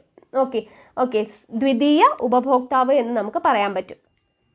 ഓക്കെ, അപ്പോൾ ദ്വിതീയ ഉപഭോക്താവ് അഥവാ എന്താണ് സെക്കൻഡറി കൺസ്യൂമേഴ്സ്, ടെർഷറി അല്ല സെക്കൻഡറി കൺസ്യൂമേഴ്സ് എന്നാണ് നമ്മൾ പറയുന്നത്. ഓക്കെ, അപ്പോൾ ഇങ്ങനെ ഒരു ഭക്ഷ്യശൃംഖല ജാലം തന്നിട്ട് അതിലെ പ്രൈമറി കൺസ്യൂമേഴ്സ് ആരാണ്, സെക്കൻഡറി കൺസ്യൂമേഴ്സ് ആരാണെന്നൊക്കെ നമുക്ക് എഴുതാനായിട്ട് പറ്റണം. അപ്പോൾ പുല്ല്, പുൽച്ചാടി, തവള എന്ന് തന്നിട്ടുണ്ടെങ്കിൽ പുല്ല് ആരാണ്, പ്രൊഡ്യൂസേഴ്സ് ആണ്. പുൽച്ചാടി ആരാണ്, പ്രൈമറി കൺസ്യൂമേഴ്സ് അല്ലെങ്കിൽ പ്രാഥമിക ഉപഭോക്താവാണ്. തവള എന്ന് പറയുന്നത് പുൽച്ചാടി തിന്നിട്ടാണ് ജീവിക്കുന്നത്. അപ്പോൾ അതെന്താണ്, ദ്വിതീയ അല്ലെങ്കിൽ സെക്കൻഡറി കൺസ്യൂമേഴ്സ് ആണെന്ന് നമുക്ക് പറയാൻ പറ്റും. ഓക്കെ, ഈ ദ്വിതീയ ഉപഭോക്താവിനെ, അതായത് തവളയെ തിന്ന് ജീവിക്കുന്ന പാമ്പിനെ നമുക്ക് എന്ത് പറയാം, ടെർഷറി കൺസ്യൂമേഴ്സ് അല്ലെങ്കിൽ തൃതീയ ഉപഭോക്താവ് എന്ന് നമുക്ക് പറയാനായിട്ട് പറ്റും. ഓക്കെ, അപ്പോൾ ഒന്നുകൂടെ പറയാം, പുല്ല്, പുൽച്ചാടി, തവള, പാമ്പ് ഇങ്ങനെയാണെന്ന് വിചാരിക്കാം. ഇങ്ങനെയാണെങ്കിൽ പുല്ലാണ് ആര്, പ്രൊഡ്യൂസേഴ്സ്, ഉൽപാദകർ. പുൽച്ചാടി എന്ന് പറയുന്നത് പ്രൈമറി കൺസ്യൂമേഴ്സ്, പ്രാഥമിക ഉപഭോക്താവ്. തവള എന്ന് പറയുന്നത് സെക്കൻഡറി കൺസ്യൂമേഴ്സ്, ദ്വിതീയ ഉപഭോക്താവ്. പാമ്പ് എന്ന് പറയുന്നത് ടെർഷറി കൺസ്യൂമേഴ്സ് അല്ലെങ്കിൽ തൃതീയ ഉപഭോക്താവാണ്. ഓക്കെ, ക്ലിയർ ആയെന്ന് വിശ്വസിക്കുന്നു. ഇനി അടുത്തത്, പ്രകൃതിയിലെ ആഹാരബന്ധങ്ങൾ ചിത്രീകരിക്കുന്ന ഭക്ഷ്യശൃംഖലാ ജാലം നമ്മൾ നേരത്തെ പഠിച്ചു അല്ലേ, ഭക്ഷ്യശൃംഖലാ ജാലമാണ് ഇപ്പോൾ ഞാൻ എഴുതിയിട്ട് പറഞ്ഞു തന്നത്. അടുത്തത് എക്കോളജി എന്താണെന്നാണ്. ഇക്കോളജി നോക്കുക, ജീവജാലങ്ങൾ തമ്മിലും ജീവജാലങ്ങളും അവയുടെ ചുറ്റുപാടും തമ്മിലുള്ള പരസ്പര ബന്ധത്തെക്കുറിച്ചുള്ള പഠനമാണ് ഇക്കോളജി. ജീവജാലങ്ങൾ തമ്മിലും ജീവജാലങ്ങളും അവയുടെ ചുറ്റുപാടും തമ്മിലുള്ള പരസ്പര ബന്ധത്തെക്കുറിച്ചുള്ള പഠനമാണ് ഇക്കോളജി. വിവിധ തരം ആവാസ വ്യവസ്ഥകൾ, ജീവികൾ തമ്മിലുള്ള ബന്ധങ്ങൾ, പരിസ്ഥിതി സംരക്ഷണം എന്നിവയെല്ലാം ഈ പഠനശാഖയിൽ ഉൾപ്പെടുന്നു. ഓക്കെ, അപ്പോൾ ഇവിടെ ഭക്ഷ്യശൃംഖല ജാലം കൊടുത്തിട്ടുണ്ട്. നോക്കുക, പുല്ല്, ദെൻ പുൽച്ചാടി, തവള, പാമ്പ്. ഓക്കെ, അതൊരു ഭക്ഷ്യശൃംഖലയാണ്. ഇതുപോലെ പുല്ല്, മുയലിനെ തിന്നുന്ന പുലി അല്ലേ, പുല്ലിനെ തിന്നുന്ന മാനിനെ തിന്നുന്ന പുലി. ദെൻ അടുത്തത് ഇവിടെ നോക്കൂ, നെല്ലിൻ്റെ കതിര്, അത് തിന്നുന്ന പുൽച്ചാടി, അതിനെ തിന്നുന്ന ഓന്തിനെ തിന്നുന്ന പാമ്പ് അല്ലേ. ഇവിടെ മരത്തിൽ അണ്ണാൻ അല്ലേ, ഫ്രൂട്ട്സ് കഴിക്കുന്ന അണ്ണാനെ തിന്നുന്ന പാമ്പിനെ തിന്നുന്ന പരുന്ത്. ദെൻ പുല്ലിനെ തിന്നുന്ന മുയലിനെ തിന്നുന്ന പരുന്ത്, അല്ലെങ്കിൽ പുല്ലിനെ തിന്നുന്ന നോക്കുക എന്താണ്, തവള അല്ലേ, പുല്ലിനെ തിന്നുന്ന പുൽച്ചാടിയെ തിന്നുന്ന ഓന്തിനെ തിന്നുന്ന പരുന്ത്. അങ്ങനെ പലതരത്തിലുള്ള ഭക്ഷ്യശൃംഖലകളുടെ ഒരു കൂട്ടമാണ് ഇവിടെ തന്നിട്ടുള്ളത് അല്ലേ. അപ്പോൾ ഇതാണ് എന്ത്, ഭക്ഷ്യശൃംഖല ജാലം എന്ന് പറയുന്നത്. ഭക്ഷ്യശൃംഖലകൾ പരസ്പരം ബന്ധിപ്പിച്ചു കിടക്കുന്നതിനെയാണ് എന്തെന്ന് പറയുന്നത്, ഭക്ഷ്യശൃംഖല ജാലം എന്ന് പറയുന്നത്. ഓക്കെ, ഇനി അടുത്തത് പോഷണതലങ്ങളാണ്. പോഷണതലങ്ങളെക്കുറിച്ചാണ് പറയുന്നത്. എന്താണ് പോഷണതലങ്ങൾ? ഭക്ഷ്യശൃംഖലയിലെ ഒരു ജീവിയുടെ സ്ഥാനത്തെക്കുറിച്ച് പറയുന്ന പദമാണ് പോഷണതലം. ഭക്ഷ്യശൃംഖലയിലെ ഒരു ജീവിയുടെ സ്ഥാനത്തെക്കുറിച്ച് പറയുന്നതാണ് പോഷണതലം അഥവാ ട്രോഫിക് ലെവൽ എന്ന് പറയുന്നത്. ഭക്ഷ്യശൃംഖലകൾ ആരംഭിക്കുന്നത് സസ്യങ്ങളിൽ നിന്നാകയാൽ അവയെ ഒന്നാം പോഷണതലത്തിൽ പെടുത്താം. ആരംഭിക്കുന്നത് സസ്യങ്ങളാണ്, അതുകൊണ്ട് അവയെ ഒന്നാം പോഷണതലം എന്ന് നമുക്ക് പറയാനായിട്ട് പറ്റും. സസ്യങ്ങളിൽ നിന്ന് നേരിട്ട് പോഷണം സ്വീകരിക്കുന്ന സസ്യാഹാരികളെ രണ്ടാം പോഷണതലത്തിലും പോഷണത്തിനായി അവയെ ആശ്രയിക്കുന്നവയെ മൂന്നാം പോഷണതലത്തിലും പെടുത്താം. മാംസാഹാരികളെ ഇരയാക്കുന്ന ഇരപിടിയന്മാരെ നാലാം പോഷണതലത്തിലും. ഭക്ഷ്യശൃംഖലാജാലം സങ്കീർണമാകുന്നതിനനുസരിച്ച് ജീവി തന്നെ വിവിധ പോഷണതലങ്ങളിൽ ഉൾപ്പെടാം. ഓക്കെ, അപ്പോൾ സസ്യങ്ങൾ അല്ലെങ്കിൽ ഉൽപാദകർ എന്ന് പറയുന്നത് ഒന്നാം പോഷണതലം, അവരെ തിന്ന് ജീവിക്കുന്ന പ്രാഥമിക ഉപഭോക്താക്കൾ രണ്ടാമത്തെ പോഷണതലമാണ്. ദെൻ അവയെ തിന്ന് ജീവിക്കുന്ന ദ്വിതീയ ഉപഭോക്താക്കൾ അല്ലെങ്കിൽ മാംസാഹാരികൾ മൂന്നാമത്തെ പോഷണതലം, മാംസാഹാരികളെ ഭക്ഷിക്കുന്ന തൃതീയ ഉപഭോക്താക്കൾ നാലാമത്തെ പോഷണതലം. അപ്പോൾ ഒരു ഭക്ഷ്യശൃംഖലയിലെ ജീവിയുടെ സ്ഥാനത്തെ പറ്റി പറയുന്നതാണ് പോഷണതലം എന്ന് പറയുന്നത്. ആഹാരം ഉൽപ്പാദിപ്പിക്കുന്നതിൻ്റെ അല്ലെങ്കിൽ ആരെ ഡിപ്പെൻഡ് ചെയ്യുന്നു എന്നുള്ളതിനനുസരിച്ചിട്ടാണ് നമ്മൾ ഉൽപാദകർ ഉപഭോക്താക്കൾ എന്നുള്ള രീതിയിൽ തിരിച്ചിരിക്കുന്നത് അല്ലേ. അപ്പോൾ അതിൽ പ്രൊഡ്യൂസേഴ്സ് അല്ലെങ്കിൽ ഉൽപാദകർ എന്ന് പറയുന്നത് സസ്യങ്ങളാണ്. സസ്യങ്ങളെ നേരിട്ട് ആശ്രയിക്കുന്നവരെ നമ്മൾ പ്രാഥമിക ഉപഭോക്താക്കൾ എന്ന് പറയും. അവയെ ആശ്രയിക്കുന്നത് ദ്വിതീയ ഉപഭോക്താക്കൾ, അത് കഴിഞ്ഞ് തൃതീയ ഉപഭോക്താക്കൾ. ഇനി അവരുടെ ലെവൽ നോക്കിയിട്ടാണെങ്കിൽ ഒന്നാമത്തെ പോഷണതലം പ്രൊഡ്യൂസേഴ്സ്, രണ്ടാമത്തെ പോഷണതലം സസ്യാഹാരികൾ, മൂന്നാമത്തേത് മാംസാഹാരികൾ, നാലാമത്തേത് മാംസാഹാരികളെ ഭക്ഷിക്കുന്നവർ. ഓക്കെ, അപ്പോൾ ഇവിടെ ഒന്നാം പോഷണതലത്തിൽ വരുന്നത് ആരൊക്കെയാണ് എന്നൊക്കെ എഴുതാനാണ് ഇവിടെ ഒരു കോളം കൊടുത്തിട്ടുള്ളത്. നമുക്കൊന്ന് നോക്കാം. സസ്യങ്ങൾ അല്ലെ, ഇവിടെ നെല്ല്, പുൽച്ചാടി എന്നൊക്കെ നെൽച്ചെടി, പുൽച്ചെടി. ഓക്കെ, നെൽച്ചെടി, പുൽച്ചെടി ഇത് രണ്ടും സസ്യങ്ങളാണ്. അപ്പോൾ ഇത് ഒന്നാമത്തെ പോഷണതലത്തിൽ വരുന്നുണ്ട്. രണ്ടാമത്തെ പോഷണതലത്തിൽ ആരൊക്കെ വരും? നെൽച്ചെടി, പുൽച്ചെടിയൊക്കെ തിന്നുന്നത് ആരാണ്? നമുക്ക് പുൽച്ചാടി തിന്നും അല്ലേ, പുൽച്ചാടി തിന്നും, ആട് തിന്നും അല്ലേ, ആട് തിന്നും, മുയൽ തിന്നും. അപ്പോൾ അവരൊക്കെ ആരാണ്? അവരെല്ലാം രണ്ടാമത്തെ പോഷണതലമാണ്. ഇനി മൂന്നാമത്തെ പോഷണതലത്തിൽ ആര് വരും? പുൽച്ചാടിയെ തിന്നുന്ന തവള വരും. ഓക്കെ, പുൽച്ചാടിയെ തിന്നുന്ന തവള വരും. തവളയെ തിന്നുന്ന പാമ്പ് എവിടെ വരും? അടുത്ത നാലാമത്തെ പോഷണതലത്തിലാണ് വരുന്നത്. ഓക്കെ, മനസ്സിലായല്ലോ. അപ്പോൾ ഒരു ഭക്ഷ്യശൃംഖല തന്നാൽ പോഷണതലം ചോദിച്ചു കഴിഞ്ഞാലും ഉൽപാദകർ ആരാണ്, പ്രാഥമിക ഉപഭോക്താക്കൾ ആരാണ്, ഇതെല്ലാം നമുക്ക് തിരിച്ചറിയാനായിട്ട് പറ്റണം. ഓക്കെ, ഇവിടെ നമുക്ക് കുറച്ച് ഭക്ഷ്യശൃംഖലകൾ തന്നിട്ടുണ്ട്. എന്നിട്ട് നമുക്ക് താഴെ ചോദ്യങ്ങൾ തന്നിട്ടുണ്ട്. നോക്കാം. ഇവിടെ ഈ ശൃംഖലകളിൽ പരുന്ത് പ്രതിനിധാനം ചെയ്യുന്ന പോഷണതലം. അപ്പോൾ ഒന്നാമത്തതിൽ ആകെ 3 ഇതേ ഉള്ളൂ അല്ലേ, 3 കണ്ണികളേ ഉള്ളൂ. അപ്പോൾ പരുന്ത് എത്രാമത്തെ പോഷണതലമായിരിക്കും? ആദ്യം പുൽച്ചെടി 1-ാം പോഷണതലം, മുയൽ 2-ാം പോഷണതലം, പരുന്ത് 3-ാമത്തെ പോഷണതലമാണ്. ഇനി അടുത്തതിൽ കണ്ണികൾ കൂടി. ആദ്യം പുൽച്ചെടി, മുയൽ, പരുന്ത് എന്നായിരുന്നു. പിന്നെ പുൽച്ചെടിയെ പുൽച്ചാടി തിന്നുന്നു, പുൽച്ചാടിയെ ഓന്ത് തിന്നുന്നു, ഓന്തിനെ പരുന്ത് തിന്നുന്നു. അപ്പോൾ കണ്ണി കൂടി, അപ്പോൾ പോഷണതലം കൂടും അല്ലേ. പുൽച്ചെടി 1 ആകും, പുൽച്ചാടി 2 ആകും, ഓന്ത് 3 ആകും, പരുന്ത് അപ്പോഴേക്കും 4-ാമത്തെ സ്ഥാനത്തെത്തും. ഇനി അടുത്തതിലേക്ക് ആകുമ്പോഴേക്കും 1, 2, 3, 4, 5 അല്ലേ, 5-ാമത്തെ സ്ഥാനത്താണ് പരുന്ത് വരുന്നത്. അപ്പോൾ പോഷണതലം പരുന്തിൻ്റേത് 1-ാമത്തതിൽ 3-ാമത്തെ പോഷണതലത്തിലും, 2-ാമത്തെ ഭക്ഷ്യശൃംഖലയിൽ 4-ാമത്തെ പോഷണതലത്തിലും, 3-ാമത്തേതിൽ 5-ാമത്തെ പോഷണതലത്തിലുമാണ് വരുന്നത്. അപ്പോൾ ഇടയ്ക്ക് കണ്ണികൾ കൂടുന്നതിനനുസരിച്ച് ഒരേ മൃഗത്തിൻ്റെ അല്ലെങ്കിൽ ഒരേ ആളുടെ തന്നെ പോഷണതലങ്ങൾ വ്യത്യാസം വരാം എന്നുള്ളതാണ് അല്ലേ. അപ്പോൾ ആവാസ വ്യവസ്ഥയിലെ പോഷണതലങ്ങളുടെ എണ്ണവും പോഷണതലത്തിലെ ജീവികളുടെ സ്ഥാനവും ഒരിക്കലും എന്തല്ല, സ്ഥിരമല്ല. ഭക്ഷ്യശൃംഖലയുടെ സങ്കീർണതയ്ക്കും ദൈർഘ്യത്തിനും അനുസരിച്ച് അത് മാറിക്കൊണ്ടിരിക്കുമെന്നാണ് നമുക്കിതിൽ നിന്നും മനസ്സിലാക്കാനായിട്ട് പറ്റുന്നത്. ഓക്കെ, ഇനി അടുത്തത് ആവാസ വ്യവസ്ഥയിലെ പ്രതിപ്രവർത്തനങ്ങൾ, ഇക്കോളജിക്കൽ ഇൻട്രാക്ഷൻസ് ആണ് നമുക്ക് പഠിക്കേണ്ടത്. ഇവിടെ പൂവും പൂമ്പാറ്റിയും, മാവും മരവാഴയും, നെല്ലും കളകളും, മാവും ഇത്തിൽക്കണ്ണിയും, മാനും കടുവയും എന്ന് പറഞ്ഞു തന്നിട്ടുണ്ട്. ജീവി ബന്ധങ്ങളെക്കുറിച്ചാണ് പഠിക്കുന്നത്. അപ്പോൾ ഇതിൽ കുറച്ച് പരാദജീവനം, ഇരപിടുത്തം ഒക്കെ നമ്മൾ പഠിച്ചു അല്ലേ. നോക്കുക, ജീവി ബന്ധങ്ങൾ 5 തരത്തിലാണുള്ളത്. 1 ഇരപിടുത്തം, 2 പരാദജീവനം, 3 മത്സരം, 4 മ്യൂച്വലിസം, 5 കമൻസലിസം. അപ്പോൾ ഇരപിടുത്തം എന്ന് പറയുന്നത് ഒന്നിന് ഗുണകരം മറ്റേതിന് ദോഷകരം. ഇരപിടിയന് അല്ലേ ഭക്ഷണമാകുന്നു. ഇര എന്ത് ചെയ്യുന്നു? ഇരപിടിയന് ഭക്ഷണമാകുന്നു. അതിനെയാണ് ഇരപിടുത്തം എന്ന് പറയുന്നത്. ഓക്കെ, അപ്പോൾ ഇരപിടുത്തം എന്ന് പറയുന്നത് മനുഷ്യൻ ഇപ്പോൾ വേട്ടയാടി കഴിക്കുന്നത് മനുഷ്യന് ഗുണകരമാണ് അല്ലേ, മനുഷ്യന് ഭക്ഷണം കഴിക്കാൻ കിട്ടുന്നുണ്ട്. പക്ഷെ ആ ജീവിക്കോ സ്വന്തം ജീവനാണ് നഷ്ടപ്പെടുന്നത്. അപ്പോൾ ഇരപിടുത്തം എന്ന് പറയുന്നത് അത്രയേ ഉള്ളൂ, ഒരു ജീവിക്ക് ഗുണകരമാണ്. ഒന്നിനിപ്പോൾ അതിന് ഫുഡ് കിട്ടുന്നുണ്ട്. ഇപ്പോൾ ഒരു കുറുക്കൻ കോഴിയെ തിന്നുവാണ്, കുറുക്കന് എന്ത് കിട്ടി? കോഴിനെ ഭക്ഷിച്ചപ്പോൾ അതിന് വിശപ്പടങ്ങി. പക്ഷെ കോഴിക്ക് എന്ത് സംഭവിച്ചു? അതിന് ദോഷകരമാണ്, അതിന് ജീവൻ തന്നെ നഷ്ടപ്പെട്ടു അല്ലേ. അപ്പോൾ അതാണ് എന്ത് ഇരപിടുത്തം എന്ന് പറയുന്നത്, കുറുക്കനും കോഴിയും. ഓക്കെ, അങ്ങനെ നമുക്ക് എടുക്കാം. അടുത്തത് പരാദജീവനം. എന്താണ്? ഒന്നിന് ഗുണകരം മറ്റേതിന് ദോഷകരം. പരാദം പോഷണത്തിനായിട്ട് ആതിഥേയനെ ആശ്രയിക്കുന്നു. അതായത് മാവും ഇത്തിൽക്കണ്ണിയും എന്ന് പറയുന്നത് ഒന്നിന് ഗുണകരമാണ് മറ്റേതിന് ദോഷകരമാണ്. പരാദം പോഷണത്തിനായിട്ട് ആതിഥേയനെ, പോഷണത്തിന് വേണ്ടിയിട്ട്, അതായത് ഇത്തിൽക്കണ്ണി നമ്മൾ പറഞ്ഞു ജലവും ലവണവും വലിച്ചെടുക്കുന്നു എന്ന് പറഞ്ഞു അല്ലേ. മാവിൽ നിന്നും ജലവും ലവണവും വലിച്ചെടുത്തിട്ട് സ്വന്തമായിട്ട് ആഹാരം നിർമ്മിക്കുന്നുണ്ട്. പക്ഷെ എന്താണ്, അതിൽ മറ്റുള്ളതിൽ നിന്നും ജലവും ലവണവും വലിച്ചെടുക്കുന്നുണ്ട് എന്നുള്ളത് അല്ലേ. അപ്പോൾ അവിടെ ചെറിയൊരു ദോഷം വരുന്നുണ്ട്. ഇനി അടുത്തത് മത്സരം എന്ന് പറയുമ്പോൾ എന്താണ്? തുടക്കത്തിൽ 2നും ദോഷകരം, പിന്നീട് ജയിക്കുന്നവയ്ക്ക് ഗുണകരം. ഓക്കെ, തുടക്കത്തിൽ എന്താണ്? 2 പേർക്കും ദോഷം. ഓക്കെ, തുടക്കത്തിൽ 2 പേർക്കും ദോഷമാണ്. എന്നിട്ട് ജയിക്കുന്ന സമയത്ത് എന്താണ്? 2 പേർക്കും ഗുണകരം. അങ്ങനെയുള്ളതിനെയാണ് നമ്മൾ എന്തെന്ന് പറയുന്നത്? മത്സരം എന്ന് പറയുന്നത്. ഓക്കെ, അടുത്തത് മ്യൂച്വലിസം എന്ന് പറയുമ്പോൾ എന്താണ്? 2 ജീവികൾക്കും ഗുണകരമാണ്. 2 ജീവികൾക്കും ഗുണകരമായിട്ടുള്ളതിനെയാണ് മ്യൂച്വലിസം എന്ന് പറയുന്നത്.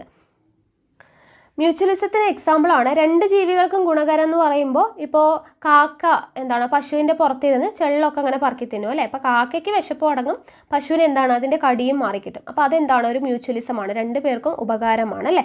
അതുപോലെ കമൻസലിസം എന്ന് പറയുമ്പോൾ ഒന്നിന് ഗുണകരം മറ്റേതിന് ഗുണമോ ഇല്ല ദോഷവും ഇല്ല. നമ്മൾ നേരത്തെ പറഞ്ഞില്ലേ മാവും മരവാഴയും. മരവാഴ അവിടെ പറ്റിപ്പിടിച്ച് വളരും, അത് എന്തിനു വേണ്ടിയിട്ടാണ്? അതിൻ്റെ വാസസ്ഥലത്തിന് വേണ്ടി മാത്രമാണ്. അപ്പോൾ എന്താണ്, ഒന്നിന് ഗുണകരമാണ് അല്ലേ? മരവാഴയ്ക്ക് വാസസ്ഥലമുണ്ട്, പക്ഷെ മാവിന് പ്രത്യേകിച്ച് ഗുണവുമില്ല ദോഷവുമില്ല. മരവാഴ നിൽക്കുന്നത് കൊണ്ട് ഗുണവുമില്ല ദോഷവുമില്ല. അപ്പോൾ അതാണ് കമൻസലിസം എന്ന് പറയുന്നത്. ഓക്കെ, അപ്പോൾ ഇരപിടുത്തം, പരാതിജീവനം, മത്സരത്തിന് എക്സാമ്പിൾ പറഞ്ഞില്ലേ? ഇതെവിടെ കടുവയും മാനും കാണുന്നത് മത്സരത്തിന് എക്സാമ്പിൾ ആണ് അല്ലേ? ആദ്യം രണ്ടുപേർക്കും എന്താണ്, ദോഷകരമാണ്. പിന്നീട് ഇപ്പോൾ ജയിച്ചു കഴിഞ്ഞാൽ, ഇവർ രണ്ടാളും ഇപ്പോൾ ഓടിയെന്ന് വിചാരിക്കുക, ഓടി ജയിച്ചു കഴിഞ്ഞാൽ പുലി മാനിനെ പിടിച്ച് തിന്നുവാണെങ്കിൽ പുലിക്ക് എന്താണ്, ഗുണകരമാണ് അല്ലേ? അപ്പോൾ അതൊരു രീതിയിൽ മത്സരമാണ്. അപ്പോൾ ഇരപിടുത്തം, പരാതിജീവനം, മത്സരം, മ്യൂച്വലിസം, കമൻസലിസം, ഇങ്ങനെ 5 തരത്തിലുള്ള ജീവി ബന്ധങ്ങളാണ് ഉള്ളത് എന്നുള്ളത് മനസ്സിലാക്കി വെക്കുക. ഓക്കെ, ഇനി വൈവിധ്യമാർന്ന ആവാസ വ്യവസ്ഥകളെ കൊടുത്തിട്ടുണ്ട്. വനം ഒരു ആവാസ വ്യവസ്ഥയാണ്. സമുദ്രം, പുൽമേടുകൾ, തുന്ദ്ര, തണ്ണീർത്തടം, മരുഭൂമി, ഇതെല്ലാം ഓരോ ആവാസ വ്യവസ്ഥകളാണ് അല്ലേ? ഇനി ബാക്കി നമ്മൾ ഇനി അങ്ങോട്ട് പഠിക്കാനുള്ളത് ജൈവ വൈവിധ്യം. ഓക്കെ, അതുമായിട്ട് ബന്ധപ്പെട്ട കാര്യങ്ങളൊക്കെയാണ്. ഓക്കെ, അപ്പോൾ ഈ ബയോഡൈവേഴ്സിറ്റി, ജൈവ വൈവിധ്യം എന്ന് പറഞ്ഞിട്ട് ബാക്കിയുള്ള കാര്യങ്ങളൊക്കെ നമുക്ക് പരിസ്ഥിതി പ്രശ്നങ്ങളും എന്ന് പറഞ്ഞിട്ട് ആ ഒരു ഭാഗത്ത് നമുക്ക് പഠിക്കേണ്ടതായിട്ടുള്ളതാണ്. അപ്പോൾ ഇത്രയും ഭാഗങ്ങൾ, ബാക്കിയുള്ളത് നമുക്ക് എന്തിൽ പഠിക്കാം? പരിസ്ഥിതി പ്രശ്നങ്ങളും എന്ന് പറയുന്ന ടോപ്പിക്കിൻ്റെ ഭാഗത്ത് വരുന്ന SCERT ചാപ്റ്റേഴ്സ് പഠിക്കുന്നതിൻ്റെ കൂട്ടത്തിൽ നമുക്ക് പഠിച്ചു പോകാം. ഓക്കെ ആണല്ലോ? അപ്പോൾ ഇത്രയും ആയിക്കഴിഞ്ഞാൽ നമ്മുടെ വനവും വനവിഭവങ്ങളും എന്ന് പറയുന്ന ഭാഗത്ത് വരുന്ന SCERT ചാപ്റ്റേഴ്സ് കഴിഞ്ഞിട്ടുണ്ട്.